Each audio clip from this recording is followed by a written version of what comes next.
प्रतिरोध का स्वर अगस्त 2024। शीर्षक केंद्रीय बजट 2024 से 25 पर।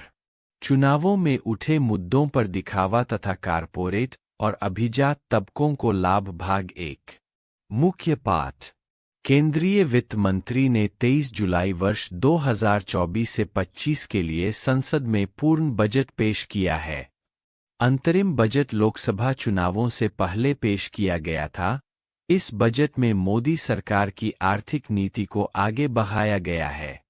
हालांकि हाल में संपन्न हुए चुनावों में जिन मुद्दों पर चर्चा हुई थी, उन पर कुछ दिखावा किया गया है, जिनके चलते किसानों और ग्रामीण गरीबों के बढ़ते गुस्से के बीच भाजपा अल्पमत में आ गई थी। इस बार मोदी सरकार सहयोगी दलों खासकर तेलुगु देशम और जनता दल पार्टी की बैसाखी पर है और यह भी केंद्रीय बजट में परिलक्षित हुआ है। हालांकि यह सब मोदी सरकार की कॉरपोरेट समर्थक आर्थिक नीतियों के ढांचे के भीतर हुआ है। हिंदुत्व ब्रांड के साथ इसे विकास भी, विरासत भी के नारे के साथ मिलाया गया है, जिसमें पहले नारे से लोगों को गुमराह किया गया और दूसरे से इतिहास और परंपराओं को विकृत किया गया है। ऊपर वर्णित परिवर्तनों को शामिल करते हुए इस बजट में अंतरिम बजट का अनुसरण किया गया है, जिसमें व्यय में लगभग 1% की वृद्धि की गई है। अंतरिम बजट की तरह ही गरीबों, महिलाओं, युवाओं और किसानों के लिए दिखावटी चिंता व्यक्त की गई, लेकिन बजट आवंटन में इसे नजरअंदाज किया गया है। केंद्र सरकार मजबूत आर्थिक विकास का दावा कर रही है, लेकिन आंकड़ों में हेराफेरी और फर्जी आंकड़ों के कारण यह दावा संदिग्ध है, जबकि भारत प्रति व्यक्ति सकल घरेलू उत्पाद के हिसाब से दुनिया के गरीब देशों में से एक बना हुआ है। इसके अलावा इसे बढ़ती असमानता, अरबतियों की बढ़ती संख्या और बढ़ती गरीबी, अभाव और बेरोजगारी की पृष्ठभूमि में देखा जाना चाहिए। सकल घरेलू उत्पाद की वृद्धि की गणना अनुमानित 7.5%। नाम मात्र वृद्धि को मुख्य, गैर खाद्य, गैर ईंधन, मुद्रास्फीति में समायोजित करके की जाती है, जो कि 3.01% है और जो स्पष्ट रूप से खाद्य पदार्थों की बढ़ती कीमतों और ईंधन की उच्च कीमतों को गणना से बाहर रखने के साथ वास्तविक मुद्रास्फीति से बहुत कम है। यह वृद्धि एक रोजगारहीन वृद्धि है, जिसका लाभ केवल कॉरपोरेट और अत्यंत अमीर तबके को ही मिल रहा है। बढ़ती अर्थव्यवस्था के जोरदार लेकिन काफी हद तक खोखले दावों के बावजूद सरकार लोगों की दयनीय स्थिति और अर्थव्यवस्था की संकटग्रस्त प्रकृति को नहीं छुपा सकती। सरकार की 27% से अधिक प्राप्तियां उधार के रूप में प्राप्त होती है और लगभग 1/4 सरकारी व्यय ब्याज भुगतान में चला जाता है। जैसा कि आर्थिक सर्वेक्षण में उल्लेख किया गया है कि कॉरपोरेट मुनाफे में तैर रहे हैं, लेकिन निजी निवेश गिर रहे हैं। यह स्पष्ट रूप से विरोधाभासी स्थिति शासक वर्गों के चरित्र, साम्राज्यवाद के प्रति उनकी अधीनता को दर्शाती है। वास्तव में सरकार कॉरपोरेट को सार्वजनिक धन, राज्य निधि उपलब्ध कराते हुए साम्राज्यवादी देशों से पूंजी मांग रही है। यह सतत विकास के मिथक को उजागर करता है। वित्त मंत्री ने विदेशी फर्मों के लिए कॉरपोरेट टैक्स में 40% से 35% की कटौती की घोषणा की है और यह भी घोषणा की है कि एफडीआई को नियंत्रित करने वाले नियमों को सरल बनाया जाएगा। सरकार ने एंजेल टैक्स को वापस लेने की घोषणा की है, जो 2012 से उन फर्मों पर लगाया गया था जिनमें विदेशी निवेश वास्तविक बाजार मूल्य से अधिक था। फॉर लेबर कोड को लागू करने के प्रयासों के साथ इन सभी उपायों का उद्देश्य साम्राज्यवादी देशों से पूंजी को आमंत्रित करना है, इस उम्मीद में कि वे चीन के साथ बढ़ते अंतर्विरोधों के बीच भारत को निवेश के लिए चुनेंगे। विदेशी पूंजी निवेश बढ़ाकर कॉरपोरेट की सेवा करना भी लक्ष्य है। लगभग 13% की वृद्धि वाले जीएसटी संग्रह का उपयोग उत्पादन बढ़ाने या पीड़ित लोगों को राहत देने में निवेश करने के बजाय राजकोषीय घाटे को कम करने के लिए किया गया है। जबकि विदेशी निवेश आकर्षित करने और कॉरपोरेट को बढ़ाने के लिए मोदी सरकार ने जीएसटी को सरकार के पूंजीगत व्यय में शामिल करके इसे और आगे बढ़ा दिया है। इसका मतलब है कि बड़े पूंजीपति सीधे राज्य के निवेश से मुनाफा निकलेंगे। यह स्थिति भारतीय कॉरपोरेट, बड़े पूंजीपतियों के दलाल और नौकरशाही चरित्र को सामने लाती है। वित्त मंत्री ने सीएसआर फंड का इस्तेमाल अपने प्रशिक्षुओं को भुगतान करने के लिए अनुमति दी है, जो उनकी फर्मों में काम करेंगे।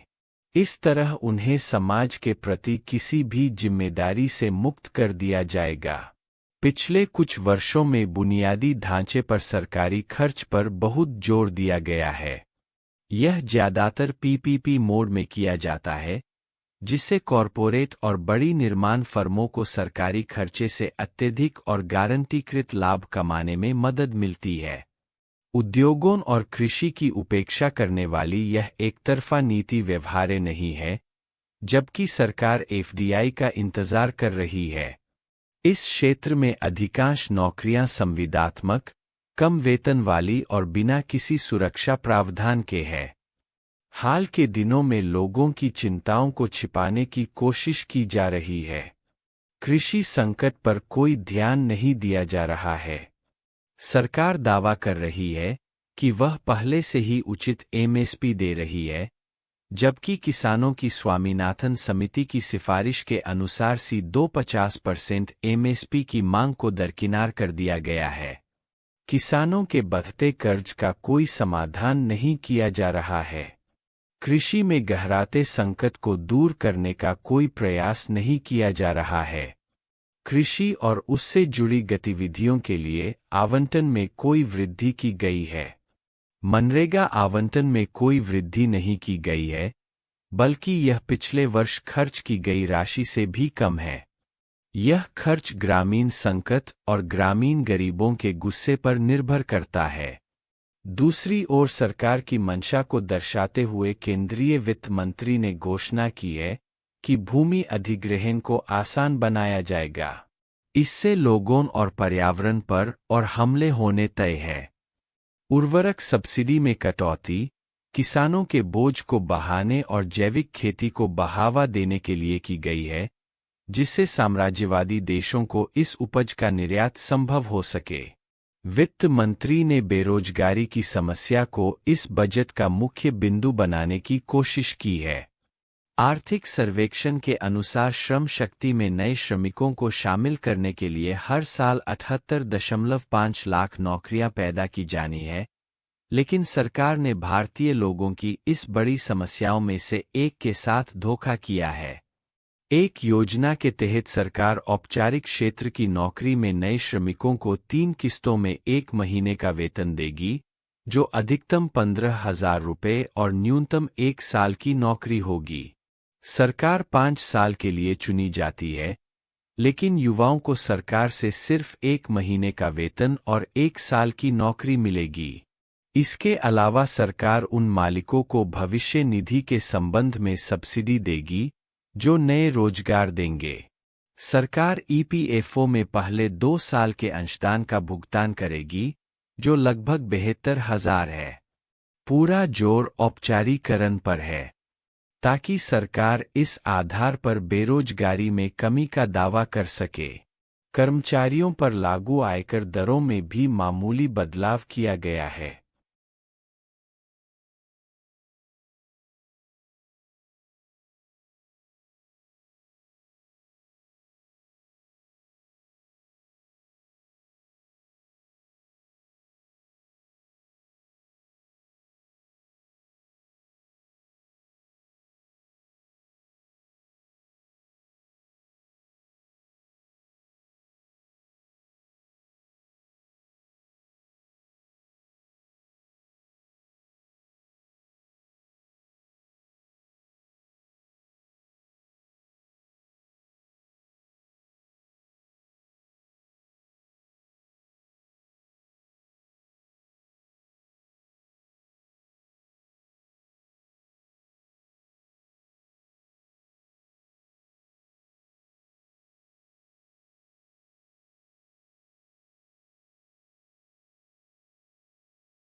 प्रतिरोध का स्वर अगस्त 2024।